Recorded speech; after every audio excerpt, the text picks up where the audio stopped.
Hey there, folks. It's your boy Bank coming at you hot, fresh, live, and a whole lot more today, bringing you a video on something real special.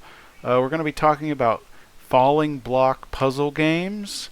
Not necessarily the most popular genre in gaming today, nor was it ever, but it's one near and dear close to my heart, and I'm developing an all-new, brand-new it's not falling block, it's a puzzle game in this genre, but it's using some unique new properties that you're going to see later on. So first, I want to talk about the four different types of games in this genre. There might be more, but let's talk about these four to start out with. So type 1, fallers. The very first one was Tetris. There's blocks that fall from the top of the screen to the bottom. There's gravity. Started off with Tetris, then, in my opinion, the big innovation was Dr. Mario by Nintendo. A lot of people don't think about this, but Dr. Mario set the stage for Puyo Puyo, and Puyo Puyo came out, and a lot of people don't know, but Puyo Puyo 2 in Japan in 1994 was a huge arcade versus game, almost of the same stature as Street Fighter 2. It was a massive arcade versus fighting hit. And then you got some other ones that came right after, in the Fallers category, right after Puyo Puyo 2, there was a huge wave of clones. Gaia Kyuten, Puzzle Bancho, Darun, Daro, aka Tecmo Stackers, Baku Baku, a lot of wild variations, but none of them were very popular at all. And now we got Type 2, and these are arbitrary, which type is what number, except for number 1. Type 2 is Uppy Downy. There's very few games in this genre. Magical Drop and Money Idol Exchanger are probably the only two types, and how these ones work are there's all the tiles or pieces at the top of the screen, and you push and pull pieces up and down, throwing them up, pulling them down, Uppy Downy. Type 3 is the classification I call manipulators. So the most famous one of this is Panel de Pon, also known as Tetris Attack, also known as Puzzle League or Pokemon Puzzle League. So in this type, all the tiles are already out on the field, and you're flipping them, moving them, manipulating them. And there's a really interesting PS1 Japan-only manipulator called Kuru Kuru Twinkle, showing you some footage here. And I also want to give shout-outs to Namco's Mega Drive Mega Panel. Love that game.